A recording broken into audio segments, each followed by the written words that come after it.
ഈസിയായി നമുക്ക് എന്തൊക്കെ ഉണ്ടാക്കാം. നമ്മൾ മാലയാണ് കോർക്കേണ്ടത്. എത്ര മാല വേണമെങ്കിലും ഉണ്ടാക്കാം. എത്രത്തോളം ഉണ്ടാക്കോ അത്രത്തോളം മാർക്ക് നമുക്ക് കിട്ടും. അപ്പോൾ നമ്മൾ ആദ്യം ടിൻറ്റോ അല്ലെങ്കിൽ എന്തെങ്കിലും കട്ടിയുള്ള സാധനം ഇവിടെ വെക്കണം. അല്ലെങ്കിൽ നമ്മൾ സ്പീഡിൽ ഇങ്ങനെ ചെയ്യുമ്പോൾ ഒക്കെ പോരും.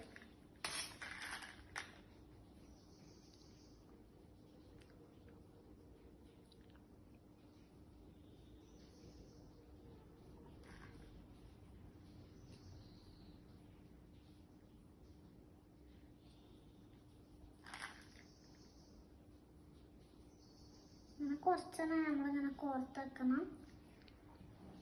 നമ്മൾ ഏതെങ്കിലും പഴയ ഇങ്ങനത്തെ പഴയ മാലയുടെ ഇങ്ങനത്തെ സാധനങ്ങൾ ഉണ്ടെങ്കിൽ അതെടുത്ത് ഫിറ്റ്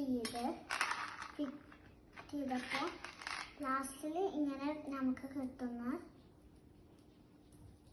നമുക്ക് കഴിച്ച് ഇങ്ങനത്തെ നൂല് വേണം. ഇത് നമ്മൾ കടയിൽ ചോദിച്ചാൽ കിട്ടും. കഴിച്ചതിന് നമ്മൾ